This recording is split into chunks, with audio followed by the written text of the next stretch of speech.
Attendez. Donc ça, c'est le YouTube. Alors, si je montre le YouTube du YouTube, là, c'est une mise en abîme qui ne sert à rien. Voilà. Toc. Eh bien, écoutez, bienvenue à tous. On a des personnes sur YouTube. Euh, Toc. Et Léa s'occupe d'accepter tout le monde. Donc, on est entre nous pendant une heure pour parler d'influence. Donc, les règles de base, en fait, on vous demande de couper vos micros. Vos caméras, vous pouvez les garder. Les micros pourront activer très rapidement. Je vous expliquerai un petit peu le timing. Alors, comment va se durer avec qui on va être pendant cette heure? Donc, je vais laisser chacun se présenter. Ça va être plus simple.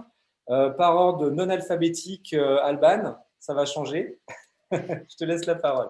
Eh ben, bonjour à tous, je suis Alban Tomeret, je suis connue sous le nom d'Enabla sur les réseaux sociaux et je suis influenceuse depuis 2012. Enfin, j'étais pas influenceuse en 2012, mais j'ai commencé sur les réseaux en 2012 et j'ai commencé à vivre de mon influence il y a environ 5 ou 6 ans et voilà, ça a été mon travail à temps complet pendant 3 ans. J'ai un parcours un peu particulier puisque récemment, j'ai décidé de quitter mon compte qui était très, très suivi sur Instagram pour repartir à zéro. J'aurai l'occasion d'en reparler un petit peu certainement après, mais voilà. Super, merci. Et tu es aussi chef d'entreprise? Et je suis aussi chef d'entreprise dans la communication. Dans la communication, donc c'est intéressant, tu as une double casquette. La parole à Monsieur Mollet. Bien, bonjour à tous. Jean-Pascal. Ouais, donc moi, Jean-Pascal Mollet, je suis coach de vente, comme c'est marqué là. Voilà. Ça fait 15 ans que je fais ce métier. Voilà, j'interviens dans les entreprises sur la vente, sur le management des ventes et sur le développement du business. J'ai pas cherché à être influenceur, je m'estime toujours pas être influenceur, mais voilà, j'essaie de partager la passion de mon métier et c'est vrai que ça m'a permis de développer une communauté.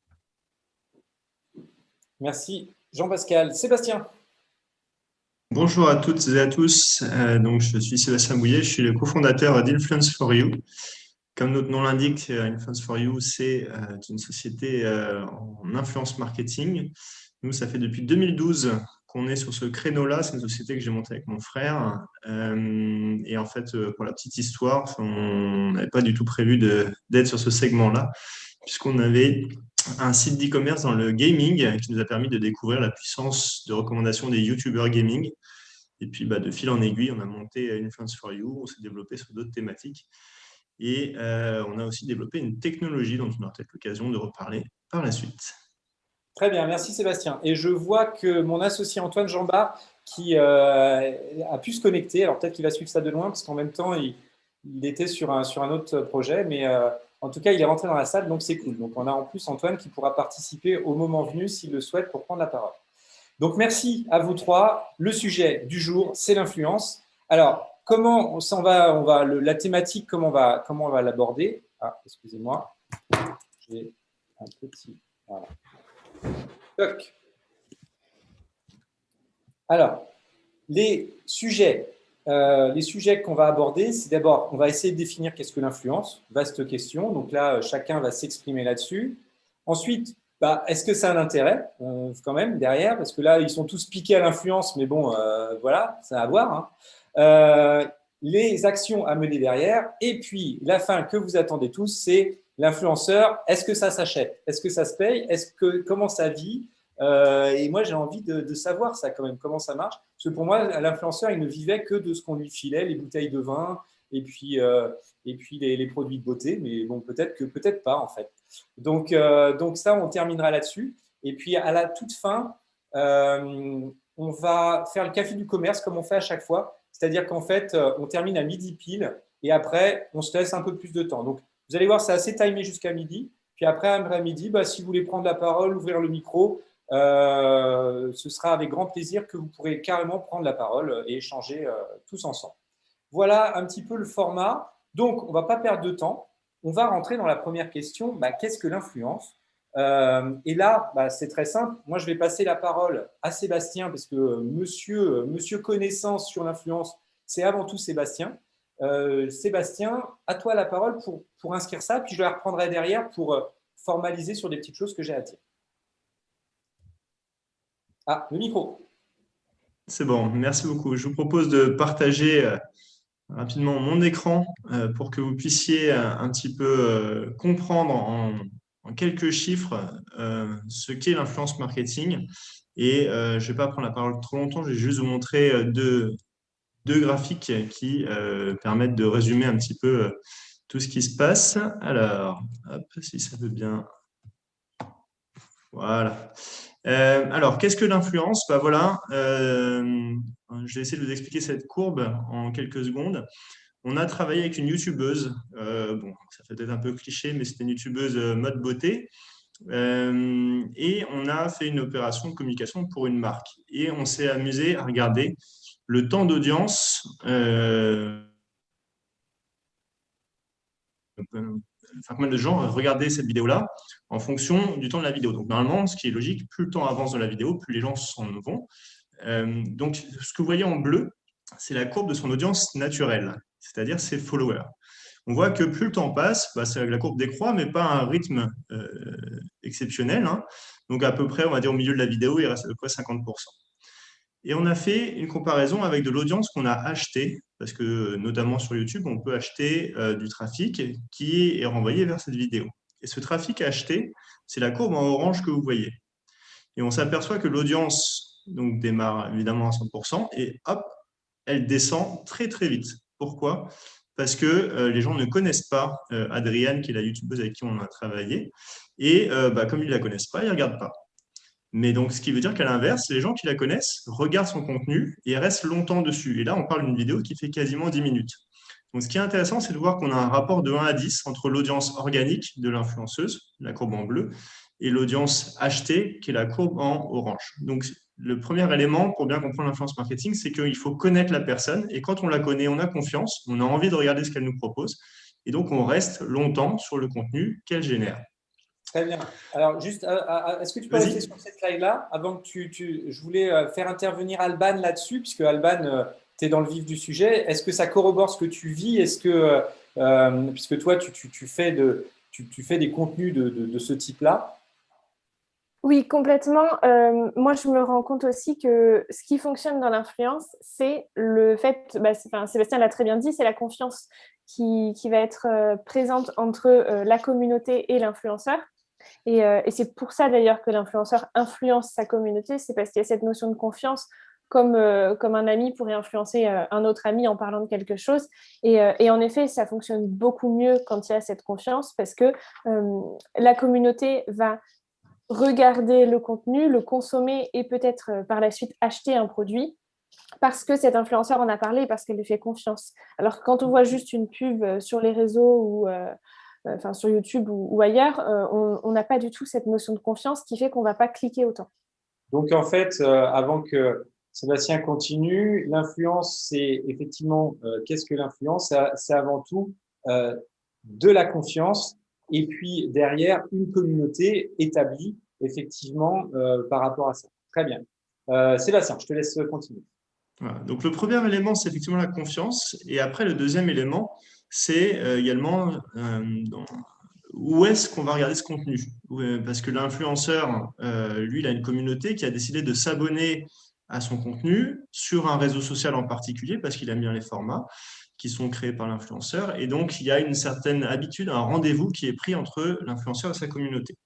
Et ce qu'on peut voir sur l'exemple suivant, c'est une opération qu'on a menée pour le compte de Darty avec un YouTuber assez connu qui s'appelle Pierre Cross. Et on a fait une première collaboration entre les deux. Donc, on avait l'influenceur qui a créé un contenu sponsorisé, qu'il a très clairement dit à sa communauté. Et les résultats, c'est quoi? C'est que cette vidéo a fait 732 000 vues, naturelles, organiques, qu'elle a généré 23 000 votants, et que parmi ces 23 000 votants, 97% a trouvé le contenu intéressant, donc qui a liké le contenu. Donc, on a fait cette vidéo, les résultats étaient très positifs, on a renvoyé du trafic vers le site de Darty, ils nous ont dit c'est super, on veut retravailler avec lui, on veut refaire une autre vidéo. Et là, Pierre nous a dit attendez, moi je suis très content d'avoir travaillé pour Darty, maintenant j'ai déjà présenté les derniers produits qui étaient présents chez eux, je n'ai pas envie de refaire une vidéo dessus parce que je suis content de cette collaboration, mais je ne suis pas pour autant affilié à Darty. Je ne veux pas que les gens se disent Pierre est l'ambassadeur de Darty parce que ce n'était pas son souhait. Donc, on dit ça à Darty qui nous dit, bon, est-ce qu'on peut faire quelque chose de différent? C'est-à-dire que Pierre va nous faire une vidéo, comme il en a l'habitude, sauf qu'on va la diffuser sur notre chaîne Darty et non pas sur la chaîne de Pierre Cross. On propose le projet à Pierre qui nous dit, bon, dans ce cadre-là, je veux bien refaire une vidéo avec eux et à condition qu'elle soit uniquement hébergée sur la chaîne de Darty. Donc, c'est ce qu'on fait. Et donc, là, on s'aperçoit que l'influenceur qui a créé le contenu qui est diffusé sur la chaîne de la marque, et c'est la marque qui le diffuse auprès d'une audience. Évidemment, il n'y a pas grand monde qui est abonné à la chaîne de Darty. Donc, Darty n'est pas un influenceur en tant que tel. Donc, Darty a dû acheter des vues, comme on l'a vu dans l'exemple précédent. Donc, ils ont acheté pour 1,4 million de vues. Et ces 1,4 million de vues ont généré uniquement 6 700 votes versus 23 000 votes pour 700 000 vues sur la slide précédente. Et parmi ces 6 700 votants, 58% des gens ont liké le contenu. Donc, on voit qu'on a une différence d'engagement entre la vidéo qui est faite par le même créateur de contenu, mais quand elle est diffusée sur sa chaîne à lui, donc dans l'environnement habituel des internautes, versus le contenu qui est diffusé sur la chaîne de la marque. Donc ça, c'est un élément qui est extrêmement important, c'est que l'influenceur crée un rendez-vous avec sa communauté, et que si on vient diffuser un contenu identique, mais à un endroit différent, la communauté ne suit pas, ou en tout cas, elle suit beaucoup moins que ce qu'elle en a l'habitude quand elle est avertie par les réseaux sociaux de la création d'un nouveau contenu de l'influenceur. Donc voilà un petit peu, par quelques chiffres, quelques slides, la différence et l'impact de l'influence marketing. C'est quand on travaille avec des influenceurs pour toucher une audience organique et non pas faire du paid. Très bien, merci Sébastien pour ces points et pour cette mise en exergue de l'intérêt de l'influence. Alors, est-ce qu'on l'a vraiment défini? Moi, j'ai envie de t'entendre, Jean-Pascal. Comment toi, tu définirais ton rôle d'influenceur? Pour toi, qu'est-ce que l'influence sur les réseaux sociaux? En fait, je ne sais pas s'il y a un rôle d'influenceur parce qu'on est tous influenceurs. Moi, quand je suis allé voir un super… Excuse-moi, Jean-Pascal. Pourtant, on avait réglé le micro. Est-ce que tu peux te rapprocher de ton micro? Voilà. C'est mieux comme ça. Ouais, voilà. Donc, non, mais je dis en fait, on est tous des influenceurs. Moi, quand je suis allé voir un super film et que j'en parle à mes potes, je les influence et je leur dis, voilà, et ils y vont. Donc, après, ce qui va définir peut-être la force de l'influence, c'est le nombre de personnes qui peuvent suivre un compte ou un profil. Donc, en fait, on est tous influenceurs. Alors, il y en a qui sont sur des petites communautés, d'autres sur des moyennes, d'autres sur des grandes, d'autres sur des niches. Moi, en fait, je n'ai pas cherché à être influenceur. J'ai en tête un biais cognitif qui s'appelle le biais de simple exposition. Le biais de simple exposition, c'est là-dessus fonctionne la pub. C'est plus on voit quelque chose, plus on voit quelqu'un, plus on aura un sentiment positif envers cette personne. Donc, c'est ce que je me suis dit, moi, quand j'ai voulu développer LinkedIn. En juillet 2019, j'étais arrivé aux 30 000 contacts que je pouvais avoir de manière un petit peu mécanique, où je pouvais aller chercher des invitations et puis inviter pas mal de gens. Une fois qu'on arrive aux 30 000 sur LinkedIn, dans tous les cas, le seul moyen d'augmenter sa communauté et d'augmenter sa visibilité, c'est de le faire par le contenu. Donc, je me suis dit, voilà, il faut que je publie du contenu, je le publie tous les jours et c'est comme ça qu'on peut faire grandir son influence. D'accord, ça marche. Alban, comment tu le définirais, toi, pour toi, qu'est-ce que l'influence, en fait? Je suis assez d'accord avec Jean-Pascal dans le sens où, pour moi, on est tous influenceurs à notre manière. Aujourd'hui, influenceurs sur les réseaux sociaux, c'est un peu différent, c'est-à-dire qu'on arrive à un stade où on peut monétiser notre audience et notre contenu l'influence qu'on a en tout cas sur notre audience. C'est ce que je disais tout à l'heure, pour moi, il y a quand même cette base de confiance parce que si la communauté n'a pas confiance en l'influenceur, elle n'achètera pas, donc l'influenceur n'aura pas cette valeur justement d'influence. Après, moi, je suis assez d'accord avec Jean-Pascal. Je n'ai pas non plus cherché à devenir influenceuse. Ce que je disais, je me suis lancée en 2012. À cette époque-là, j'aurais jamais imaginé… Déjà, je ne savais pas qu'on pouvait gagner de l'argent et je n'aurais pas imaginé que ça puisse arriver un jour. Et j'étais incapable de me rendre compte de l'impact que je pourrais avoir un jour et même que des marques pourraient avoir envie de travailler avec moi. Donc, je pense que influenceur, c'est un mot qui ne veut pas dire grand-chose finalement parce qu'on est tous influenceurs à notre manière. Je dirais que sur les réseaux sociaux, un influenceur, c'est quelqu'un qui sait utiliser sa communauté pour mettre en avant des marques ou des produits et pour aider ces marques à vendre plus. Très bien. Alors, si je synthétise ce que vous dites, moi j'aime bien le terme on est tous influenceurs, mais en même temps c'était le titre du webinaire, donc on est raccord. C'est ouf, c'est bon. Mais c'est vrai que de ce que j'entends, c'est que on a tous notre zone d'influence, elle est plus ou moins élargie, mais on peut tous la travailler et ça peut porter ses fruits. On va le voir après sur quels indicateurs. Alors, j'ai juste une slide qui va peut-être synthétiser ce qu'on s'est dit, puis vous me direz si c'est raccord ou non. Je vais la partager de suite. C'est cette slide-là. En fait, les 3 leviers, enfin, ça va apparaître, voilà. Voilà, les 3 leviers qui permettent l'influence, en fait, ce sont les 3 leviers que nous utilisons même à Hello Réseau pour la création pour la présence sur les réseaux sociaux. C'est que effectivement, pour influencer, il faut avoir quelqu'un qui soit en mesure de faire des contenus et Jean-Pascal l'a dit, des contenus pertinents et de ce que j'ai entendu, c'est relativement régulièrement pour inscrire ce fameux biais cognitif dont tu parlais dans la durée. Donc ça c'est important. De l'audience. Effectivement, alors l'audience, ça peut être qualitative et de niche. On en parlera juste après. Je vais t'interroger là-dessus, Alban, puisque toi, tu as fait le choix de changer ton audience et ce n'est pas forcément si négatif que ça. Tu en parleras parce que la taille de l'audience ne fait pas tout. Et c'est intéressant parce qu'on a 2 profils avec Alban et Jean-Pascal. Et puis après, ce qu'on appelle, nous, dans notre jargon Hello Réseau, mais au sens large, l'animation, c'est-à-dire votre capacité influenceur à aller chercher du monde, à réagir. Et là aussi, je voudrais vous entendre là-dessus. Alors, je vais passer la parole à Alban parce que ça m'intéresse qu'Alban, justement, tu nous parles de ce que tu as décidé de faire vis-à-vis de ton audience, puisque c'est là-dessus que tu as travaillé. Alors, moi, c'est assez récent puisque c'était en décembre, janvier dernier. En fait, j'étais sur un compte Instagram qui avait un peu plus de 40 000 abonnés et c'était vraiment mon métier au quotidien. Hein. Et j'ai décidé de repartir à zéro et de créer un nouveau compte Instagram pour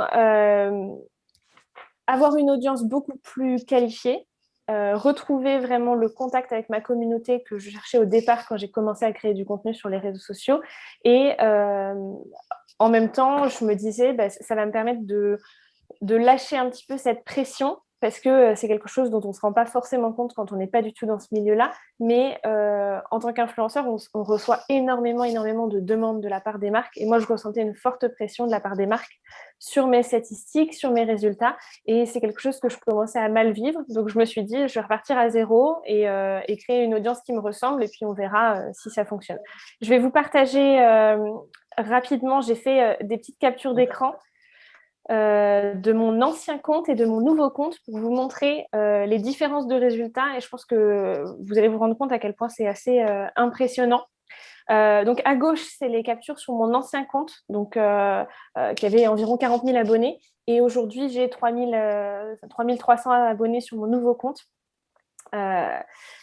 Donc, bon, les captures qui ont été prises à gauche sont des anciennes captures, puisqu'aujourd'hui, mon ancien compte est complètement mort. Donc explique-nous rapidement, parce que là, moi, je suis aussi. Alors, si on regarde, donc là, cette capture-là, c'est pour montrer l'évolution du nombre d'abonnés. Donc, on voit que sur mon ancien compte, je perdais énormément d'abonnés. En 30 jours, j'avais perdu 998 abonnés, donc environ 1000 abonnés. Alors que sur mon nouveau compte, j'ai une évolution qui est bien plus intéressante puisque je suis en augmentation. J'ai gagné 7% d'abonnés et donc 224 abonnés sur les 30 derniers jours. Donc ça, c'était plutôt pour montrer l'évolution des abonnés. Ensuite, je vous ai pris ces captures-là pour montrer le nombre de comptes que je touche. C'est-à-dire qu'avant, j'avais un compte avec 40 000 abonnés et je touchais 22 000 comptes avec mes publications. Aujourd'hui, j'ai un compte avec 3 000 abonnés et je touche 53 000 comptes avec mes publications. Donc, on aurait tendance à se dire qu'un plus petit compte, c'est moins intéressant, mais finalement, je touche beaucoup plus de personnes. En nombre d'impressions, j'étais à 700 000. Aujourd'hui, je suis à 1 400 000. Donc, le double, finalement, avec un compte qui a quasiment 10 fois moins d'abonnés. Voilà, donc c'est pareil. Par exemple, le nombre de clics sur mon site internet, j'étais à 277. Aujourd'hui, je suis à 674. Donc, on voit des résultats qui sont beaucoup plus intéressants. Ça, c'est super intéressant comme… Alors, je te laisse terminer. J'ai une question qui peut venir. Vas-y. Et alors après, sur les publications, juste pour vous montrer aussi les résultats de comment s'engager ma communauté et comment elle s'engage aujourd'hui, j'avais 40 000 abonnés et je touchais en moyenne on va dire, entre 800 et 1000 interactions sur mes publications.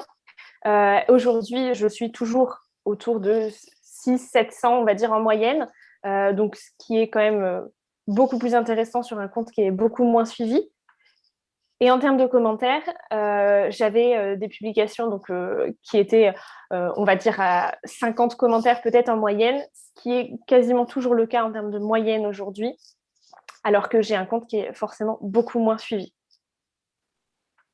Okay. Voilà. Et enfin, juste, je termine avec cette dernière slide sur les stories. Parce que c'est souvent le contenu qui est le plus demandé par les marques. En tout cas, moi, c'était mon cas. J'avais un compte avec 40 000 abonnés et en moyenne, j'étais autour de 2500 vues en story. Donc, ce qui n'était pas du tout médiocre en termes de pourcentage. Faut savoir que sur Instagram, on n'est pas beaucoup au-dessus de ça.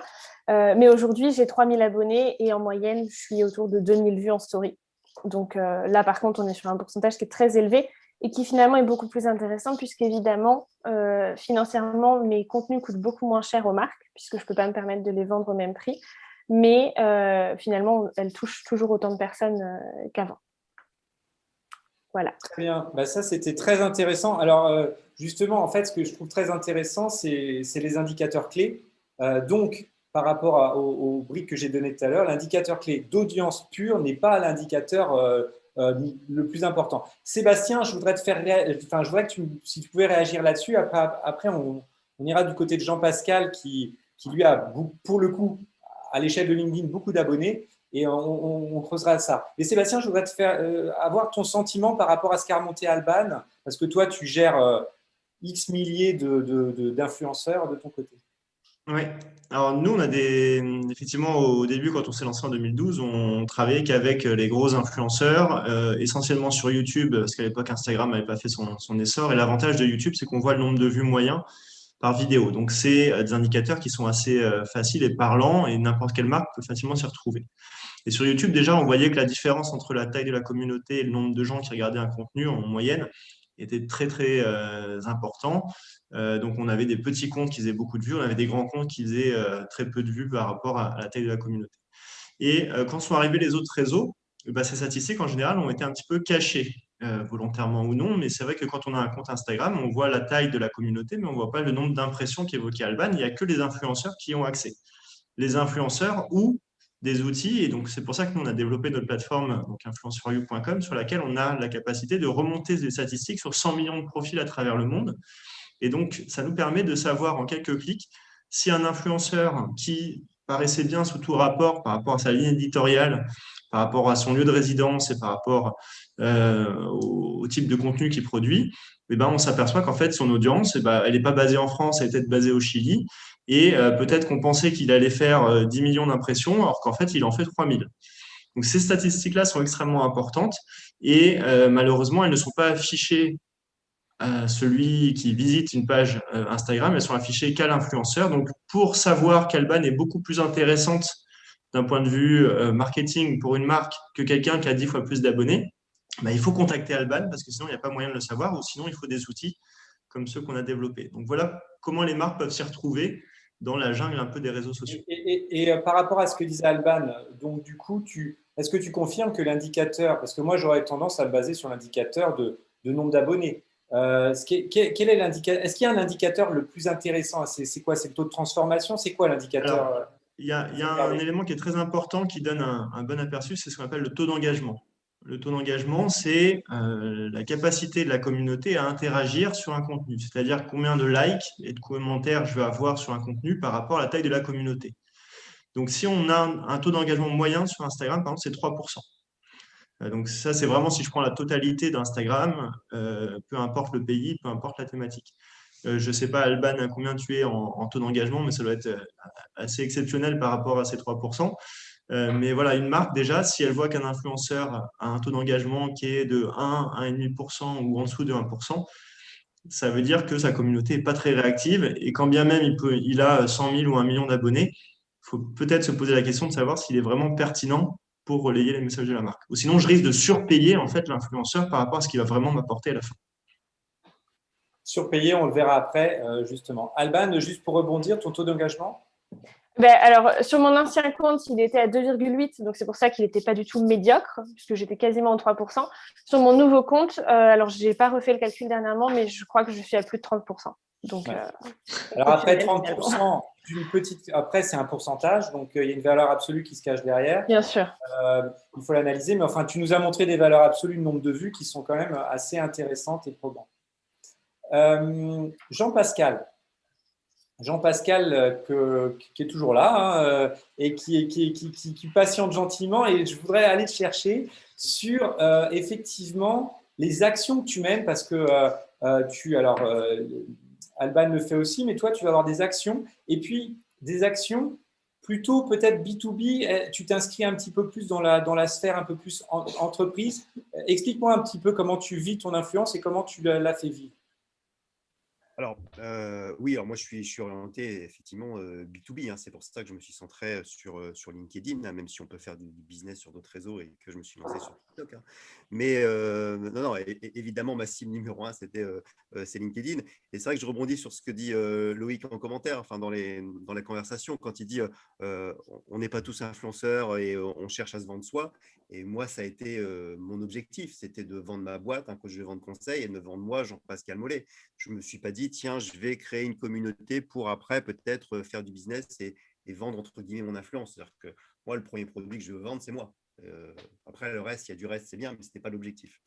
Et donc, je me suis dit, plus j'ai de monde qui me suit, plus potentiellement je vais avoir des clients derrière.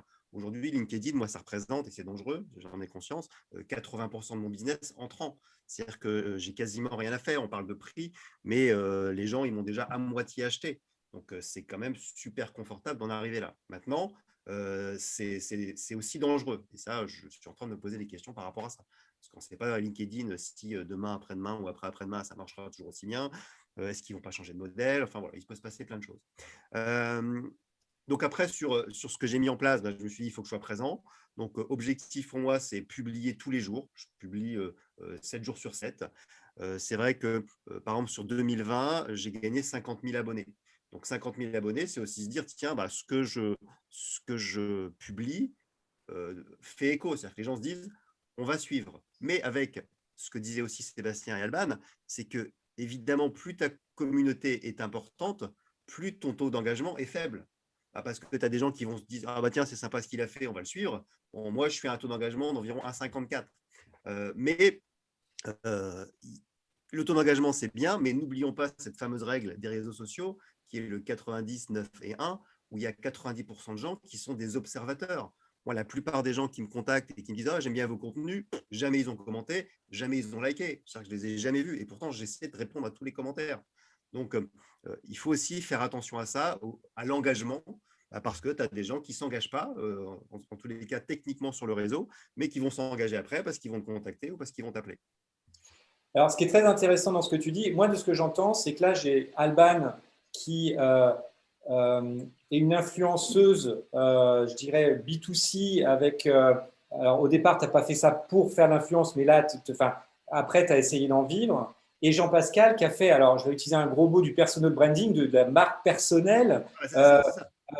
pour développer ton business. Et en fait, toi, tu fais plus l'exergue là, de ce que j'entends dans l'influence, de ce qu'on appelle, encore un gros mot, le social selling, c'est-à-dire vendre grâce aux réseaux sociaux. Un gros mot en anglais, je vois Loïc qui trépigne parce qu'il ne faut pas toucher au mot social selling.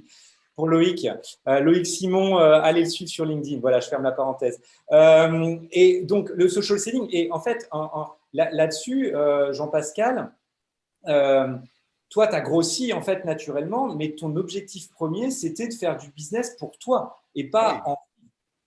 C'est ça. Totalement. Je ne me suis jamais dit, tiens, j'ai envie d'être influent ou d'avoir de l'influence. La seule influence que je voulais avoir, c'est sur mes prospects et sur mes futurs clients. Et voilà. Alors, avant de te poser une question, j'ai une question de Frédéric qui veut juste que tu rappelles tes pourcentages. Pardon, oui. Donc, 99, 9 et 1, c'est qu'il y a 90% de leur cœur, hein, donc des observateurs. Tu as 9% de gens qui vont liker ou commenter et 1% de gens qui vont produire du contenu. Effectivement. Ça, c'est vrai sur quasiment tous les réseaux sociaux. Alors, je ne sais pas si Alban et Sébastien sont d'accord avec ça, mais… Si, ça me paraît être un très bon ratio. Alors ça, c'est un ratio intéressant. Pourquoi? Surtout sur LinkedIn. LinkedIn, où c'est vraiment l'endroit où les profils peuvent le plus facilement s'exprimer. Sur d'autres réseaux, Facebook, Insta et TikTok, c'est beaucoup plus compliqué naturellement. Après, est-ce que je suis dans le vrai déjà quand je dis ça? Que c'est plus facile de s'exprimer rapidement, personnellement, dès le départ sur LinkedIn que sur les autres réseaux. Sébastien? Alors, s'exprimer, c'est la force et pourquoi l'influence marketing est devenu un levier de marketing, c'est parce que tout le monde peut prendre la parole, tout le monde peut dire ce qu'il veut. Après, la différence, c'est que il y a aussi beaucoup moins de concurrence sur LinkedIn que l'on a sur les autres réseaux sociaux, hein, parce que les autres réseaux sociaux, c'est du grand public, il y a des gens, il n'y a pas que des professionnels, donc on a des milliards de personnes versus des centaines de millions seulement, entre guillemets, sur LinkedIn. Donc déjà, c'est une grosse différence.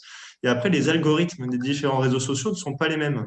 On voit par exemple que les algorithmes de YouTube, d'Instagram sont en changement quasiment permanent et de manière à renouveler un peu le contenu. Enfin, nous, c'est ce qu'on constate chez Influence for You, c'est qu'on les très gros influenceurs, quand ils commencent à prendre une part dominante d'audience, hop, l'algorithme change de manière à ce que l'audience puisse se répartir sur plus d'influenceurs et qu'on n'ait pas l'impression de voir toujours les mêmes têtes à chaque fois dès qu'il y a des nouveaux contenus qui sortent.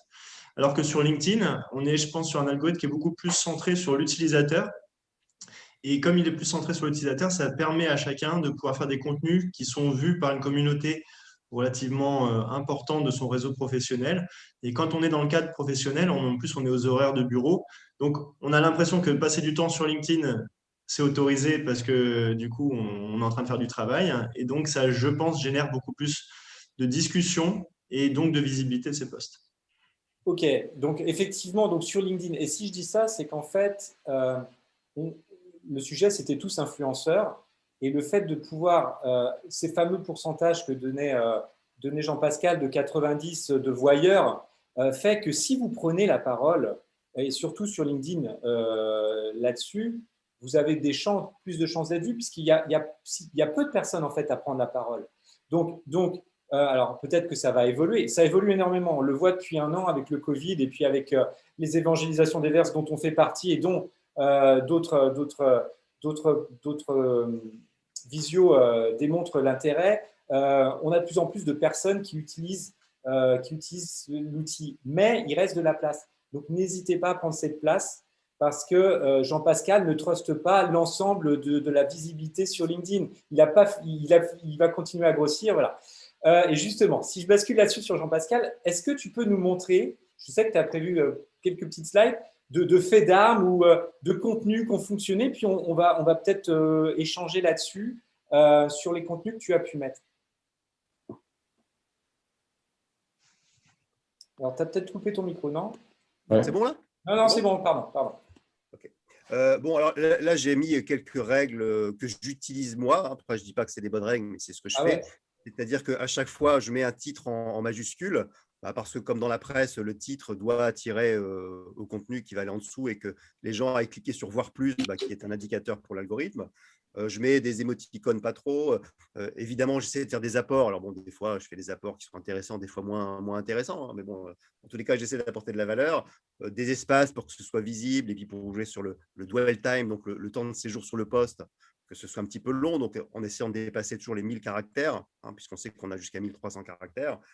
Évidemment, une des choses les plus importantes, qui est vraie sur tous les réseaux sociaux, c'est le fameux CTA, c'est le call to action, hein, c'est-à-dire qu'il faut pousser les gens à commenter, à liker, à donner leur avis. Des hashtags, bon, sur celui-là, il n'y en avait que 2, on peut aller à 3, 4, 5, en essayant de dire, tiens, j'ai mon hashtag signature, hein, donc, qui est coach de vente, donc sur tous mes posts, je mets ce hashtag-là. Hashtag disque, parce que c'était le sujet, j'aurais pu mettre un hashtag communication. Là, en l'occurrence, il n'y en avait que 2. Et quand je dis que c'est un post qui fonctionne, c'est que ne faut pas hésiter à reposter. Moi, c'est un post que j'ai publié au moins 3 fois, mais en tous les cas, au moins 3. Il y a 3 mois, il y a 5 mois, il y a 7 mois, qui était le bureau d'un jaune, hein, puisque j'interviens sur cette méthode qui est la méthode 10, qui est la méthode des couleurs. Et on voit que le post, même en republiant, il a toujours quasiment très bien fonctionné, hein, puisqu'on est à 300 000 vues, 430 000 vues, 312 000 vues, avec de l'engagement qui est assez fort, des likes, des commentaires. Bon, donc ça, c'est un conseil que je peux donner parce qu'on n'a pas toujours l'inspiration, parce que forcément, votre post, quand vous allez le publier, il va toucher un certain nombre de personnes. Et ben, si tu le republies dans 3 mois, il risque de toucher d'autres personnes déjà. Que la mémoire sur les réseaux sociaux, c'est un petit peu comme des poissons rouges. Hein, c'est-à-dire qu'on a tellement de contenu, tellement de choses que de toute façon, ce que tu as vu il y a 2 mois, alors moi, j'ai quelques fidèles qui me disent au fait, JP, tu nous as publié ça le 17 janvier. Je dis oui, c'est bien, c'est vrai, mais bon, il y en a quand même assez peu. Voilà. Donc, n'hésitez pas à republier. Je peux vous en montrer un autre qui est beaucoup plus récent. Là, c'est pareil, c'était une republication. Donc là, avec le format carrousel, qui est un format qui fonctionne bien, encore une fois, quand on fait des apports. Je l'ai publié le 7 décembre. C'est un post qui a fait 4000 réactions, 300 commentaires. Et chose qui est intéressante pour augmenter sa visibilité, moi j'adore, c'est les repartages, hein, plus de 1000 repartages, 1100 repartages sur la première fois. Et la deuxième, il a encore fait une meilleure perf, hein, puisque on est à je sais plus combien, 358 000 vues, 5300 réactions. Et il continue à vivre. Hein, j'ai tous les jours des notifs sur ce post qui date pourtant de quasiment 1 mois. Donc on voit aussi que plus la portée est forte, plus elle est longue sur LinkedIn. Alors que dès que tu as un post qui ne fonctionne pas très bien, le lendemain ou le surlendemain, tu n'as quasiment plus de notif dessus. Voilà. Très, très intéressant. Alors là, en fait, tu nous as mis en exergue, ce qui est super génial, c'est la recette, la petite recette. J'espère que vous avez fait des captures. De toute façon, il y aura le replay. Mais de comment on met tout ça, c'est super intéressant.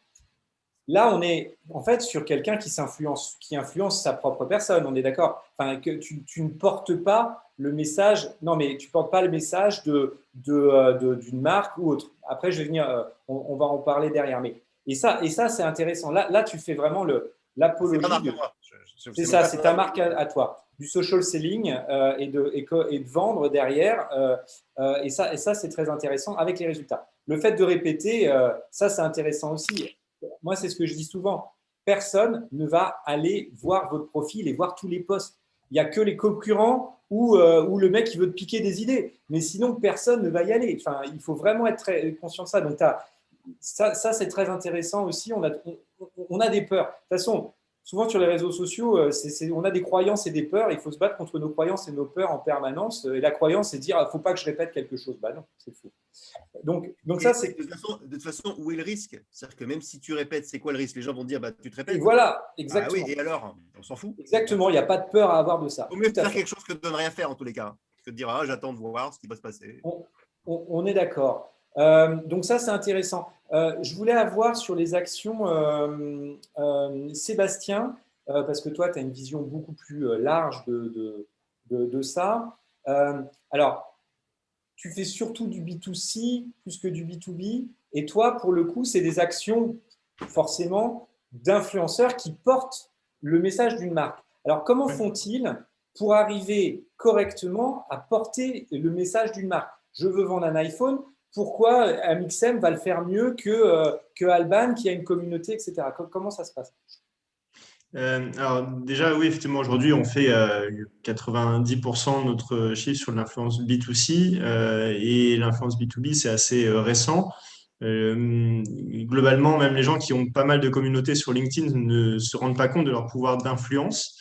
Donc, c'est assez marrant parce que je retrouve les mêmes choses que ce qu'on avait sur l'influence B2C en 2012 où on allait contacter des YouTubeurs et on leur disait, mais tu sais que ça peut intéresser une marque que tu fasses 100 000 vues auprès d'une audience gaming. Et ils disaient, ah bon, je ne savais pas. Donc, on est un peu dans ce même travail d'évangélisation, mais ce qui est le plus drôle, c'est que c'est déjà des professionnels. Donc, on est en train de dire à des professionnels, mais tu peux utiliser ta propre audience pour faire du business. Donc ça, c'est assez drôle. Donc je pense que ça va se développer et ça va être beaucoup plus utilisé par les marques dans les prochains mois, prochaines années. Et en ce qui concerne… Oui, pardon. Je voulais te recentrer sur le sujet. La question, c'était comment on choisit son influenceur et qu'est-ce qu'il doit faire pour fonctionner avec mon produit ou mon offre. Alors, comment on le choisit? Déjà, le premier point, c'est il y a deux éléments qui doivent matcher. Le premier, c'est les statistiques que j'évoquais tout à l'heure. S'assurer qu'on est sur la bonne audience, c'est un premier point. Et après, une fois qu'on est sur la bonne audience, il faut s'assurer des valeurs de l'influenceur. C'est-à-dire que si je suis une marque haut de gamme, que je trouve un influenceur qui a la bonne audience, mais qui fait des blagues potaches, je pense que ça ne va pas forcément aller. Pourtant, c'est la bonne audience derrière. Donc, il y a aussi cette adéquation avec la ligne éditoriale de l'influenceur. Et après, comment ça se passe, comment ça se matérialise au niveau de la relation? C'est tout simplement une relation contractuelle entre l'influenceur et la marque, avec ou non l'intermédiaire d'une agence comme la nôtre, mais ça, c'est pas une obligation. Et l'influenceur donc, va s'engager en échange de la réception du produit et ou d'une rémunération à véhiculer un message en respectant des points d'un brief. Mais on va pas, c'est pas un script. Ça, c'est très important. C'est-à-dire que la marque va dire, bah, moi, mon produit, c'est son avantage concurrentiel par rapport à un autre, c'est ça, ça, ça. Donc, je veux que ça soit présenté dans le contenu qui va être fait. À partir de là, l'influenceur va intégrer ces points-là et ensuite va y rajouter son univers à lui. Et si il fait quelque chose qui est trop téléguidé par la marque, ça ne passera pas, l'audience ne va pas aimer. Et donc, il faut trouver la bonne adéquation entre ce que veut la marque et ce que l'influenceur a l'habitude de faire de manière à ce qu'on rentre dans sa ligne éditoriale. Ok. Alors, là-dessus, je voulais rebondir sur la valorisation de l'influenceur. Parce que là, on parle de ça, on parle de potentiellement se tourner vers les influenceurs, mais comment un influenceur peut, lui, de son côté, déterminer un prix et comment moi, de mon côté, je peux déterminer ce que je peux lui donner. Et déjà, est-ce que je le paye? Est-ce que derrière, je lui donne du cash? Alors, Sébastien, je veux bien que tu introduises ça, puis après, je voudrais les témoignages de nos deux influenceurs et comment ils le vivent. Alors, oui, nous, de toute façon, la perception qu'on a des influenceurs, c'est que c'est un média. Et les marques, ce qui les intéresse, pourquoi elles se tournent vers l'influence marketing, c'est parce qu'elles ont bien compris que toucher des, on va dire, pour faire simple, des 15-35 ans, 15-40 ans, aujourd'hui sur la télé, sur la presse, sur la radio, c'est de plus en plus compliqué. Donc, il faut passer par des endroits où est présente cette audience. Donc, à partir de ce moment-là, l'influenceur doit être intégré d'un point de vue marketing comme un canal d'audience. Et donc, plus l'influenceur a une audience forte, plus, en général, il va être rémunéré. Cette rémunération peut se faire en euros ou n'importe quelle monnaie, évidemment, et ou en dotation de produits. C'est assez rare qu'il n'y ait pas de dotation de produits. Ça dépend évidemment de ce que l'on cherche à promouvoir. Mais par exemple, si on est une institution et qu'on va faire passer un message, il n'y a peut-être rien à offrir en termes de produits à l'influenceur. On va juste s'orienter vers une rémunération. Il faut savoir, juste pour casser un petit peu les fantasmes, à peu près la rémunération moyenne d'un influenceur en France, c'est moins de 2 000 € par an. Donc, si on prend des gens qui ont déjà des communautés assez établies, donc évidemment, il y en a quelques-uns qui gagnent très bien leur vie, mais c'est un petit peu comme au foot. On oublie que l'essentiel des joueurs ne sont pas en première division et ne font pas la Ligue des Champions. Et alors, c'est quoi, sur un poste d'une influence, c'est quoi si je prends un influenceur moyen B2C qui a 50 à 100 000, enfin, entre 50 et 100 000 followers, de communauté sur Facebook, Insta, le poste, c'est quoi à peu près la tranche de tarifs? Ça va forcément dépendre de ce qu'on a à offrir derrière, si la marque est sexy, si elle n'est pas sexy du tout. Mais pour faire simple, pour donner un prix, quelqu'un qui aurait entre 50 et 100 000 followers sur Instagram, ça coûtera à peu près entre 500 et 1 000 € en moyenne. Après, certains vont faire payer plus cher parce qu'ils sont sur une ligne éditoriale très haut de gamme, voilà. Mais entre 500 et 1 000 €, c'est pas délirant du tout pour un post Instagram. D'accord. Donc, parce que moi, de toute façon, bête et méchante, je me dis, OK, 500 €. Oh ben non, moi, je vais les donner à Facebook ou Insta pour faire de la publicité. C'est plus intéressant, du coup, je pense que tu vas le corroborer, mais de donner 500 € pour un post à Alban là-dessus que mettre 500 € dans du ads. Alors, déjà, il faut le créer, le contenu. En général, ce n'est pas gratuit. Donc, il ne faut pas oublier qu'il y a le coût de création du contenu. Et puis, d'autre part, c'est ce qu'on a vu tout à l'heure sur la première slide que j'ai présentée. En termes de temps d'audience, en temps d'attention, d'un côté, une publicité, c'est j'impose la vision de quelque chose à quelqu'un qui m'a rien demandé. De l'autre côté, quand on passe par un influenceur, la personne a décidé de s'abonner à l'influenceur et a décidé d'aller voir son contenu régulièrement. Donc, c'est une démarche qui est tout autre et on va avoir une audience qui va passer beaucoup plus de temps sur le contenu créé par l'influenceur que sur une publicité. Donc, oui, 1000 fois oui, il vaut mieux mettre son argent et rémunérer Alban pour la création de son contenu et la faire vivre au quotidien que d'alimenter un réseau social qui a plein d'autres intérêts à côté, hein, parce qu'on peut faire du très localisé, on peut être sur des audiences ultra précises, chose qu'on ne peut pas forcément faire avec un influenceur, donc ça a un intérêt. Et par contre, pour une audience assez large, mieux vaut travailler avec Alban. Alors, justement, on va rebondir là-dessus, puisque le thématique, c'est tous influenceurs. Moi, demain, bon, alors Instagram, je suis vraiment à la ramasse. J'ai pas en fait, je développe pas mon compte Instagram. Je dois avoir 3 personnes. Enfin, voilà, c'est vraiment pas mon business personnel. On accompagne les marques, mais moi, je le fais pas personnellement. Mais si je voulais le développer, Alban, et que là, je commence à avoir une petite notoriété, on imagine que j'ai 2 000 à 3 000 personnes qui me suivent. Et puis, je dois faire la promotion d'un produit. Comment je fais comment je fais? Et en même temps, on va comprendre comment tu fais. Mais comment je fais pour le mettre en avant, ce produit? Parce que moi, je n'ai pas envie de griller complètement ma ligne éditoriale. Comment ça se passe? Puis après, on rebondira sur Jean-Pascal en B2B, parce que c'est intéressant aussi. Bah, en fait, moi, je vais retourner un peu en arrière parce que moi, j'ai eu mes toutes premières propositions de partenariat. Alors, il faut savoir aussi, pour la petite anecdote, que mon tout premier partenariat rémunéré, c'était via Influence for You. Donc, du coup, il y a un petit… Mais moi, j'étais cliente depuis le tout début. On le savait même pas à l'avance. Non, mais moi, je travaille avec Influence for You depuis mes tout débuts. Mais peu importe, au départ, quand il y a eu des premières marques qui m'ont contacté pour des partenariats qui n'étaient pas rémunérés au départ, moi, la question que je me suis posée, c'est… Enfin, en fait, bon, déjà, les marques qui me contactaient, elles m'envoyaient un produit qui me plaisait puisqu'elles me contactaient par rapport à ce que je faisais déjà. À l'époque, j'étais aussi sur YouTube et je faisais beaucoup de beauté. Donc, je recevais beaucoup de cosmétiques, maquillage, etc. Et en fait, moi, la question qui s'est posée, elle était assez simple. Est-ce que ce produit, je l'aime ou je ne l'aime pas? Si je ne l'aime pas, je ne vais pas en faire une vidéo ou une photo ou quoi que ce soit pour dire qu'il est génial. Et à ce moment-là, il n'y avait vraiment pas cette notion de rémunération puisque ça n'existait pas encore. Juste, je parle d'un produit parce que je l'utilise au quotidien. Donc, la question de savoir comment est-ce que je vais accepter un partenariat ou pas, bah, est-ce que le produit que la marque me propose, je l'aurais acheté moi-même? Si oui, j'accepte le partenariat, j'en parle comme je parlerais d'un produit que j'ai acheté moi-même. Et en fait, faut savoir que moi, quand j'ai commencé sur YouTube en 2012, j'achetais, ça me coûtait beaucoup d'argent, mais j'achetais des produits juste pour en faire des revues et en parler. Parce que je trouvais que ça apportait quelque chose à mes vidéos. Et juste, il y a eu un moment où, au lieu de les acheter, on m'a proposé de me les offrir. Donc, la transition s'est faite très facilement parce que j'ai continué à agir de la même manière, sauf qu'au lieu de payer, on m'offrait les produits et puis ensuite, on m'a payé pour en faire la Ouais, mais promotion. il reste cette attente de je ne fais pas n'importe quoi. Donc, un influenceur, et c'est ce que tu disais, mais c'est important de le concevoir, c'est pas quelqu'un à qui on ordonne quelque chose en disant parle-moi de mon iPhone. Si le mec il déteste Apple, c'est mort, quoi. Donc, d'où l'importance derrière d'être vraiment à l'écoute là-dessus. Vous me confirmez ça? Alors, il y a Jean-Pascal, bah, ça tombe bien, je vais te donner la parole, Jean-Pascal.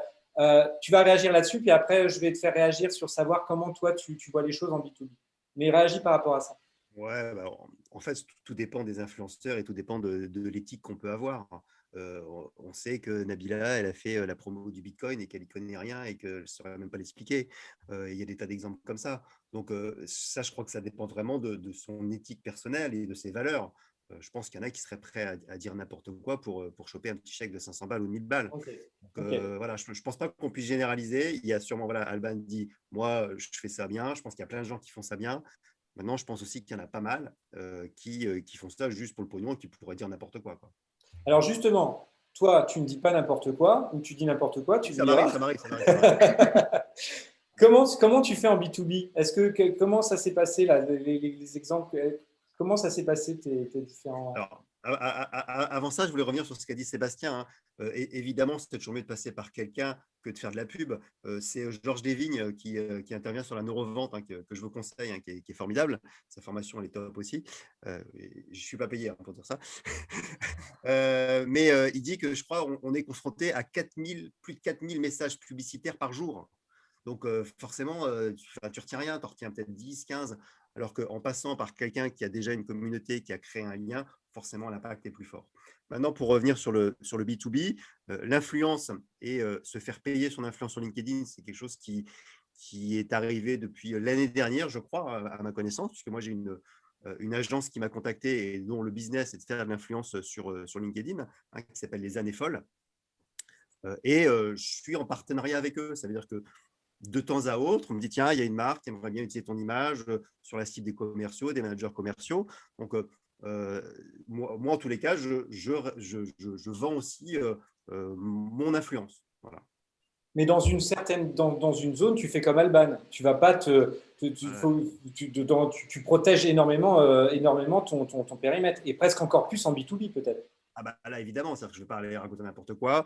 Faut que j'adhère à la société qui va me demander d'intervenir pour elle. Il faut que je crée un lien. En général, on échange avant. Et évidemment que là, je me mets en danger moi. Donc, il faut vraiment que je sois sur du truc et que je sois convaincu pour pouvoir après commencer un partenariat. Donc, oui. Ok, très bien. Bah, merci pour tout ça. On va conclure tout ce qu'on s'est dit là. Je pense, enfin, moi, ça m'a énormément intéressé. Ce qui est génial, c'est de laisser les participants là. Merci vraiment du fond du cœur de votre présence et de tout ce que vous avez donné. On va pouvoir continuer après, hein, s'il y en a qui le souhaitent en café du commerce à répondre à des questions. Il y a une question qui m'intéresse sur l'intérêt de LinkedIn B2B, B2C, mais on en parlera après. J'ai 2 infos à vous donner et après, on passe à ça. La première, c'est, il y a un petit cadeau derrière. La première, attendez, pardon, excusez-moi, voilà. La première, c'est notre prochain webinar qu'on va faire le 29 juin, qui sera sur le social business model. Et ça, en innovation, on va la sortir, on va faire la communication dans les semaines qui viennent. Le Social Business Model, c'est une plateforme et je vois Loïc qui acquiesce et je suis très content de ton étonnement, Loïc. J'ai un œil aiguisé. Il faudra qu'on en parle aussi dans d'autres domaines. En fait, c'est quoi? C'est ni plus ni moins ce qu'on vient de se dire, mais mis sur un modèle. C'est-à-dire qu'on croise les 3 leviers dont j'ai parlé tout à l'heure, le contenu, l'audience, l'animation, avec les étapes de maturité. Et derrière, on vient nourrir les cibles, les contenus, l'audience, l'animation, et puis le qui fait quoi là-dessus pour arriver à des actions et puis des KPI. En fait, on va en parler parce que bien sûr, c'est quelque chose qu'on déploie en atelier chez Lorezo, mais l'objectif, c'est de nourrir l'ensemble des communautés pour toujours nourrir le fait que les réseaux sociaux, c'est très important et que derrière, ça se structure de plus en plus comme un business model. On a le social business model qui nous permet de définir encore mieux où on va. Alors, si vous voulez devenir influenceur, vous avez les trucs de Jean-Pascal de comment on fait, et puis vous pourrez utiliser Social Business Model pour vraiment planifier encore plus finement à la fois votre marque et derrière. On en parlera le 29 juin. Vous pourrez vous inscrire. Le lien va être dans le chat. Dernière info, un petit cadeau et Lorezo, on le fait à chaque fois. Si vous souhaitez qu'on analyse votre compte RH ou commercial, on peut vous cliquer sur le lien et puis derrière, on prend contact. Nous, notre truc, c'est vraiment d'accompagner pour monter en puissance les réseaux sociaux au niveau business ou RH dans vos boîtes et pas que marketing. Voilà, je ferme la parenthèse sur Hello Réseau. Café du commerce. Est-ce qu'on est… Ah, il est 55. D'habitude, je termine midi, mais là, on termine un peu en avance. Si vous avez des questions, n'hésitez pas. Attendez, je vais enlever mon lien. Avant qu'on regarde les questions, vous puissiez prendre le micro ou vouloir intervenir. Il y avait une question, enfin une remarque de tout à l'heure, je l'ai vu passer, je crois que c'est Frédéric, qui disait qu'on ne touche pas la même cible sur Facebook, Instagram, TikTok, etc. Ça façon préliminaire, puis après, je vais passer la parole à Jean-Pascal, qui est aussi sur TikTok. Euh, il intervient d'ailleurs à coup de Zoom, Lionel, j'ai oublié son prénom, son nom, mais c'est pas grave, qui fait des savons. Les Lionel, Bottero Clément. Lionel Bottero Clément, à suivre. Il disait la dernière fois qu'on a fait un coup de Zoom, c'est des webinaires faits par Loïc Simon. Il disait la dernière fois qu'il vendait le plus de savons, vous savez où? Sur LinkedIn. Intéressant quand même. Alors après, c'est vrai qu'il a une grosse communauté, qu'il a su la fidéliser, que derrière, c'est un produit haut de gamme, que derrière, voilà, il y a toute une histoire derrière ça. Mais ça casse quand même un peu les mythes, quoi. Donc, c'était pour réagir par rapport à Frédéric et sur la communauté. On est tous B2C dans un périmètre B2B. Et alors, justement, dans l'autre sens, monsieur TikTok, comment tu le vis? Comment ça se passe, TikTok, pour Jean-Pascal? Moi, ça fait, je sais pas, un an et demi que je dis que TikTok, ça va tout casser et je pense que ça commence à tout casser. Désolé, Alban, moi j'ai dit que ça allait tuer Instagram, mais bon, j'espère que non pour toi. Je pense aussi, en réalité. Voilà, parce que c'est une plateforme qui est tellement extraordinaire sur la facilité de monter des vidéos, sur l'animation qu'Instagram n'a jamais fait. Hein. C'est-à-dire qu'il y a des challenges, ils sortent des trucs, des nouveautés, des nouvelles musiques. Enfin, c'est super facile de faire des montages. Je ne suis pas sponsorisé par TikTok, hein, je vous rassure. Donc, moi, j'ai déjà eu 2 clients par TikTok. Un où c'est un gamin qui a montré à son fils mes vidéos, qui est devenu un client, et un autre où c'était un client qui était dans les fenêtres, que je vois bientôt, qui a vu mes vidéos, qui avait son compte TikTok. Bon, donc voilà, donc allez sur TikTok. Maintenant, c'est vrai que on parlait tout à l'heure, je pense que c'est plus facile d'aller sur LinkedIn parce qu'il y a des gens qui sont plus à l'aise à l'écrit. La vidéo, tout le monde n'est pas encore à l'aise avec ça. Bon, maintenant, sur TikTok, quand tu regardes la qualité des vidéos, ce qui marche, c'est la même chose que ce qui marche sur LinkedIn. C'est le côté humain, c'est le côté proximité. Il ne faut pas que ce soit trop travaillé. Il faut vraiment que ce soit presque instinctif. En mode, des fois, j'ai une idée, boum, je fais une vidéo. Comme sur LinkedIn, il faut les vidéos qui sont trop corporate, trop bien faites, etc., fonctionnent pas terrible non plus. Donc, ce que les gens apprécient, c'est l'authenticité et la proximité qu'on peut avoir avec une personne. Et c'est là aussi où je prends l'exemple de Kinvey, par exemple. Kinvey, en fait, il a relancé sa carrière grâce à TikTok. C'est-à-dire qu'il s'est rapproché de sa communauté, on le voit chez lui, il rigole, etc. Et il a relancé, voilà, il a un nouvel album. Alors, je ne suis pas fan de Kinvey, hein, mais son histoire, elle est assez intéressante parce que c'est vraiment ce réseau qui l'a permis de redécoller. Super. Voilà. Alors, Allez, on est en mode café du commerce. Hein, il est midi. Merci encore pour ceux qui doivent nous quitter pour midi. Merci encore de votre présence. Il y en avait aussi sur YouTube. Est-ce qu'il y a des questions ou des remarques des gens qui veulent réagir? Même Loïc a droit à la parole.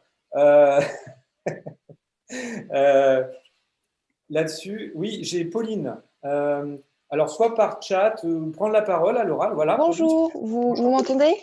Ouais, super. Oui, alors je vais me présenter rapidement. Donc moi, je suis en service civique et en stage en chargé de com chez les sapeurs-pompiers. Et en fait, j'ai suivi ce webinaire parce que l'année prochaine, je me lance en master communication digitale et marketing d'influence dans le monde, j'espère, des agences. Du coup, j'ai trouvé ça très intéressant pour un premier pas dans ce milieu. Donc, je suis à la recherche d'alternance, hein, on ne sait jamais, j'envoie aussi une bouteille à la mer.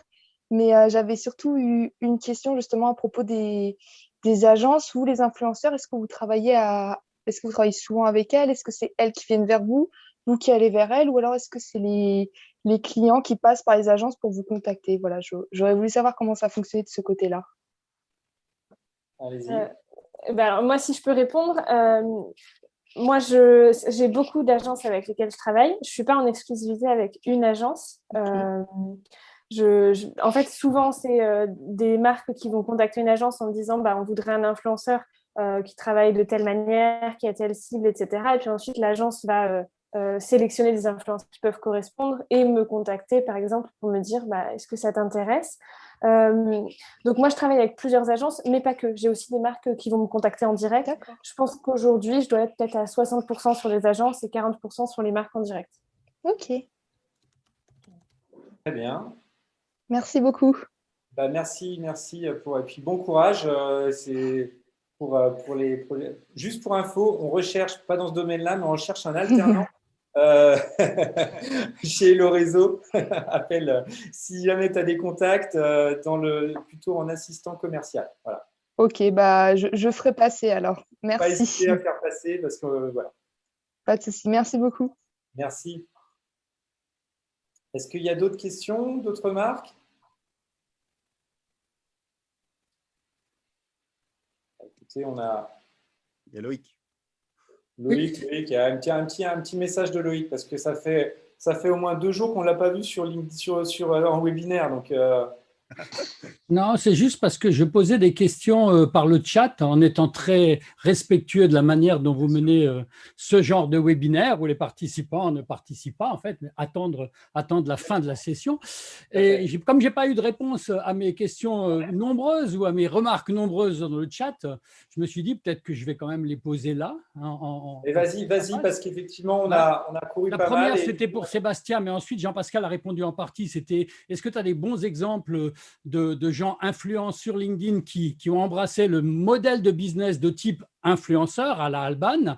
Et à Jean-Pascal, je lui posais une question qui était, est-ce que tu peux nous montrer quelques exemples de posts ou de vidéos que tu as faites pour le compte des marques qui t'ont payé pour ça? Voilà, c'était mes deux questions. Okay. Alors, moi, je peux te répondre sur les gens qui sont dans l'agence avec moi et que tu connais. Hein. Il y a Amélie qui fait partie aussi de l'agence sur l'influence. Bon, sur le site des années folles, tu peux les trouver.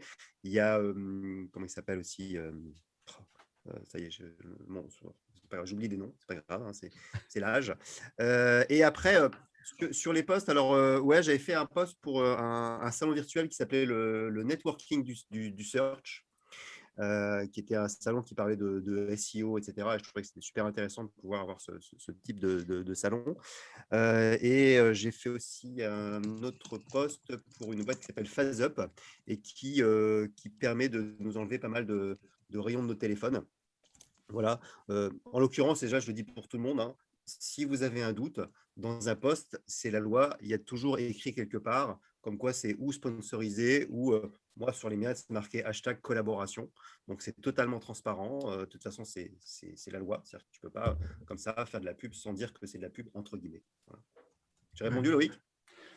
En partie, oui. Oui. Merci. Ouais, donc, merci. Si on veut voir les posts, si je comprends bien, on va dans LinkedIn, on fait hashtag collaboration en hashtag et on peut voir les posts comme ça. Ça répond à Loïc si tu veux voir ce qu'a fait Jean-Pascal. Pour les miens, en tous les cas. Pour les miens, après, il peut y avoir d'autres. Non, mais c'est une façon pour les tiens de voir comment tu t'organises. Voilà. Voilà la réponse pour Loïc. Alors, des gens qui ont fait vraiment un business model dédié à l'influence sur LinkedIn, aujourd'hui, bon, ça doit sûrement exister, mais il n'y en a pas aujourd'hui. C'est vraiment quelque chose de nouveau. C'est un complément d'activité. Comme je disais, c'est ce que nous, on a vécu sur l'influence B2C en 2012, où à la base, les influenceurs n'avaient pas du tout prévu d'en faire leur activité professionnelle. Ils voulaient juste, étaient contents de partager leur passion, qui pouvait être de la beauté, du voyage, voilà ce qu'on veut. Et après est venue s'ajouter la brique business. Et maintenant, on voit qu'avec la deuxième, on va dire, je ne sais pas si c'est la deuxième génération, mais en tout cas, ceux qui arrivent maintenant veulent devenir influenceurs pour le business. Et d'ailleurs, c'est marrant, aux États-Unis, le métier le plus rêvé par les enfants, enfin, c'est marrant, chacun juge le truc, c'est YouTuber. Voilà. Ouais. Donc, pour les Chinois, c'est astronaute, pareil, c'est mieux, mais bref, toujours est-il que aux États-Unis, ils ont cette volonté pour les influenceurs B2C d'en faire leur business. Sur le B2B, pour l'instant, ce n'est pas le cas. Après, j'aurais tendance à dire que des gens comme Jean-Pascal qui vendent aussi leur propre activité, forcément, on voit pas vraiment la frontière entre l'influenceur qu'il est et le professionnel qui est à côté, parce qu'il a décidé, il a bien raison de mêler les deux. Mais voilà, quelqu'un qui serait chef d'entreprise, qui mettrait à disposition, entre guillemets, son audience LinkedIn pour générer des revenus, aujourd'hui, c'est vraiment un complément et ce n'est pas une activité principale. Ouais, c'est pareil, c'est parce qu'on m'a contacté, les années folles m'ont contacté, m'ont dit tiens, voilà, ils m'ont expliqué le projet, comment ça se passait. Au début, j'étais très réticent, parce que comme tu l'as dit, ça jouait sur mon image et le principal, c'est que je vends du coaching et des formations. Mais quand je vois comment ça se passe, à chaque fois, c'est tu fais pas, on t'explique, je suis en lien avec la marque, ça me plaît pas, ça me plaît pas, bah tant pis. Et ça me plaît, j'y crois et j'y crois. Donc, comme je mets en avant aussi mes clients très régulièrement. Voilà, si j'adhère à quelque chose, ça ne m'embête pas en fait. Ça fait quand même 2 ans qu'on parle des influenceurs sur LinkedIn. À peu près, c'est pas 1 an, c'est plus ancien que ça. Hein. Il y a eu des débats avec Sylvain Tillon, avec Michael Aguilar et d'autres sur le sujet de l'influence il y a déjà 2 ans. Hein. Puis on en discute avec Antoine aussi qui est là et d'autres. Comment nous on voyait les choses en tant que entre guillemets praticiens du social selling pour vendre nos propres prestations ou nos propres événements ou autres. Mais je pense qu'effectivement ça va évoluer dans le sens que Jean-Pascal est en train d'exprimer. Hein. Pour compléter, moi je crois de plus en plus avec la nouvelle génération qui arrive, tu parles des États-Unis mais en France aussi, où on aura tous une conscience de notre influence. Pour l'instant, en fait, le truc derrière, c'est qu'on n'a pas conscience de notre influence. C'est-à-dire qu'en fait, une fois qu'on en a conscience, soit on la valorise, et c'est ce que nous on promeut sur le réseau en social selling, tu peux faire aussi Loïc, derrière à des fins personnelles, pour vendre ou pour se faire connaître, soit on la valorise pour d'autres. Et c'est vrai que cette conscience-là, je pense que les nouvelles générations vont l'avoir de plus en plus. Et moi, je pense, et je rebondis sur Sébastien, pour l'instant, il n'y a pas d'outils. Alors peut-être que c'est dans les cartons de ton côté, Sébastien, mais il n'y a pas d'outils qui me permettent de facilement m'inscrire et de valoriser cette influence. Ton outil, il existe, mais par rapport à LinkedIn, pas assez. Enfin, moi, je n'ai pas trouvé ça, parce que je me dis que tout le monde devrait s'inscrire. Alors, en fait, l'outil existe et aujourd'hui, la vraie problématique, c'est la prise de conscience des influenceurs, notamment LinkedIn. En B2C, pour donner l'ordre de grandeur, il nous a fallu à peu près 4 ans pour que le marché commence à vraiment éclore. Donc, ça a vraiment démarré à partir de 2016 et encore, on a eu un coup de pouce avec une youtubeuse qui a fait Danse avec les stars et du coup, ça a fait connaître un petit peu ce segment-là plus rapidement grâce à la télé. Sur l'influence B2B, nous, on a déjà mis en ligne les outils. Notre plateforme, elle permet aujourd'hui à un influenceur LinkedIn qui se connecte sur Influence for You de connecter sa page LinkedIn et derrière de pouvoir accéder à des campagnes d'influence B2B déposées par les marques. Après, le problème d'une plateforme, c'est que c'est l'œuf et la poule. Donc, il faut qu'il y ait des campagnes et des influenceurs. Parce que si l'influenceur arrive et qu'il n'y a pas de campagne, c'est pas intéressant. Donc voilà, aujourd'hui, on est dans cette phase un petit peu, on va dire, bancale, où c'est en train d'arriver. On a des campagnes d'influence B2B sur la plateforme, mais relativement peu d'influenceurs LinkedIn qui s'y connectent et qui vont postuler à ces campagnes. Ok. Je voulais revenir sur un truc que tu as dit, Mathieu, tout à l'heure et qui me semble super intéressant, c'est qu'il faut qu'on arrête aussi de dire que LinkedIn, c'est une plateforme de B2B, quoi, pour faire du business. Une plateforme de quoi, pardon? B2B, c'est-à-dire que c'est forcément quelqu'un qui est manager dans une entreprise, c'est un client. Quand on parlait de l'exemple de Lionel et de ses savons, oui, en fait, c'est du B2C. Moi, je fais beaucoup de formations, notamment dans le milieu de la gestion de patrimoine, où c'est des conseillers indépendants. C'est du B2C. Oui, mais tes clients, ils sont là. Hein, c'est des directeurs commerciaux, c'est des DRH. Et que justement, je trouve que c'est peut-être pas suffisamment exploité ce côté B2C sur LinkedIn et que là aussi, il y a un territoire à défricher. C'est peut-être un peu plus pour la vente complexe, malgré tout, pour les achats complexes. Ouais, plutôt que souvent. Oui. On est d'accord. En B2C comme en B2B, quoi. En B2C, tu as beaucoup d'achats complexes. Le patrimoine, un exemple. L'immobilier, ça marche super bien sur LinkedIn aussi. Les artisans du BTP, c'est pareil. Ou les artisans qui se créent un personal branding sur LinkedIn, comme Lionel, c'est exactement ça. Hein. Et inversement, d'ailleurs, on devrait faire beaucoup plus de B2B sur Facebook et sur TikTok. Hein, voilà. Comme tu le fais d'ailleurs sur TikTok.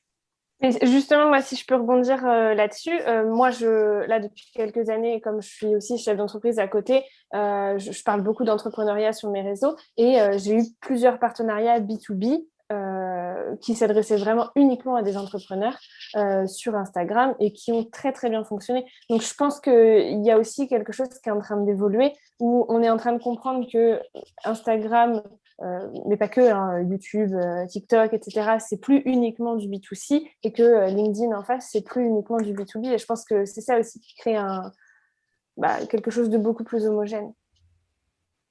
C'est exactement. Enfin, moi, souvent, je prends l'exemple des radios ou de la télé. Je veux dire, sur des radios, sur Skyrock, tu peux vendre des trucs qui sont en B2B et sur un France Inter, des trucs en B2C. Enfin, voilà, je dis n'importe. Enfin, ou sur BFM Business, tu as complètement raison. C'est pour ça que, alors, juste un petit aparté, moi je me bats sur les gens sur LinkedIn, les spécialistes LinkedIn qui disent ah moi je vais trier ma communauté, ah moi j'accepte pas tel contact, ah bah non moi je veux pas lui, mais moi je veux tout le monde, hein, sauf Natacha, CEO en Russie. Parce que voilà, mais sinon, faut arrêter parce qu'un contact d'un contact peut être un futur client. Et il y en a qui se justifient des fois d'être tout compte fait peu actif ou peu visible en disant bah oui, mais moi j'ai trié ma communauté. Bah non, moi je trie pas ma communauté. Moi, voilà, j'accepte tout. Oui, mais ce qu'a dit Alban était quand même intéressant tout à l'heure. Sur ce qu'elle a fait comme stratégie sur Instagram m'a beaucoup marqué néanmoins, Jean-Pascal, par rapport à ce que tu dis. Hein. Il y a communauté et communauté, manifestement. Plus tu as de monde qui te suit, moins tu as d'engagement. Statistiquement, c'est assez cohérent, c'est assez logique. Hein. Et oui. Moi, j'ai aussi… Pardon. Non, vas-y, Alban. Juste pour répondre, moi, j'ai aussi eu quand même un gros changement. C'est-à-dire que j'ai commencé du coup en 2012, ça fait 8 ans et demi. Aujourd'hui, quand j'ai commencé, j'étais plus sur YouTube, pas encore vraiment sur Instagram d'ailleurs en 2012, et je faisais beaucoup de mode beauté, comme c'était beaucoup, en fait c'est ce qu'on faisait quasiment toutes quand on était des filles sur YouTube. C'est un peu cliché mais c'est vrai.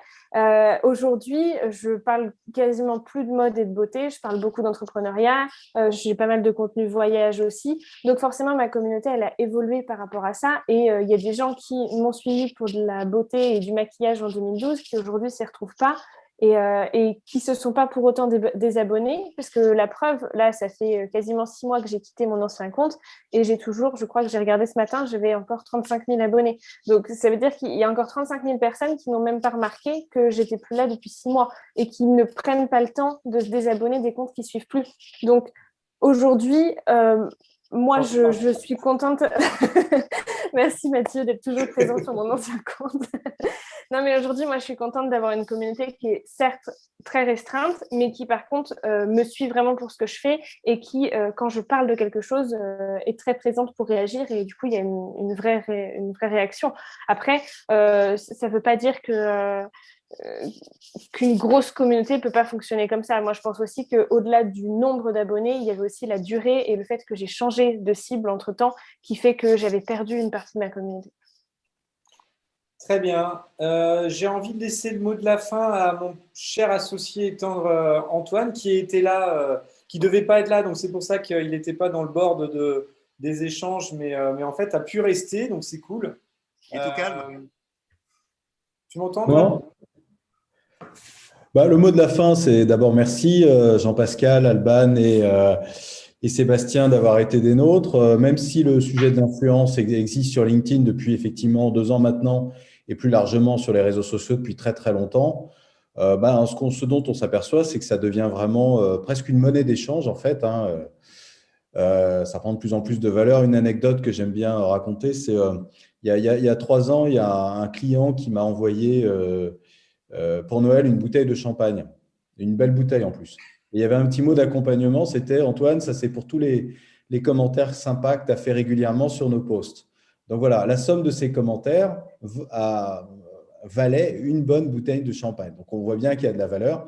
Et effectivement, on est tous des influenceurs potentiels. Donc la question qu'on se posait au début de ce webinaire, est-ce que nous sommes tous des influenceurs? Je pense que, comme dit l'autre, la question est répondue. Et maintenant, tout l'art va consister à organiser cette influence dans le bon sens, c'est-à-dire effectivement dans une dynamique vertueuse, parce qu'on rentre dans le monde d'après, après la crise sanitaire, et j'aime à penser que l'humain va rester au cœur de nos préoccupations à nous tous. Voilà, c'était le mot de la fin. Ah, ça, c'est un vrai beau mot de la fin. Merci Antoine. Merci à tous. À la prochaine. Allez, Loïc, le coup de Zoom, c'est quand le prochain? C'est demain avec Georges Desvignes, justement. On parle de réinventer vos présentations commerciales à distance en exploitant évidemment les sciences comportementales. C'est de 12h à 14h demain, pendant l'heure de déjeuner. Voilà. Coup de Zoom social selling, vous allez sur mon compte. Loïc, quand est-ce qu'on retourne en vrai? Quand est-ce qu'il y a des vrais social selling forums? Je pense qu'à partir de la rentrée, on verra si on peut faire de l'hybride. Non, du vrai. On veut du vrai. Jean-Pascal a raison. On veut tout du vrai. À Angers, on n'a qu'à le faire à Angers au mois d'octobre, comme on avait voulu le faire l'an dernier. Du digital. On veut du Allez. vrai maintenant. Merci à tous. Merci pour votre présence jusqu'au bout. On en a resté jusqu'au bout. Et puis, à la prochaine, soit chez Loïc, soit chez Lorenzo, soit je ne sais pas où. Peut-être Sébastien aussi en fait de son côté. Donc, suivez-nous tous sur les réseaux. Merci Moi, encore. je fais des lives de temps en temps, hein, pour ceux qui Merci. Ouais. Merci. Allez, ciao, ciao, bye bye. Bye. Bon appétit. Bye. Ciao.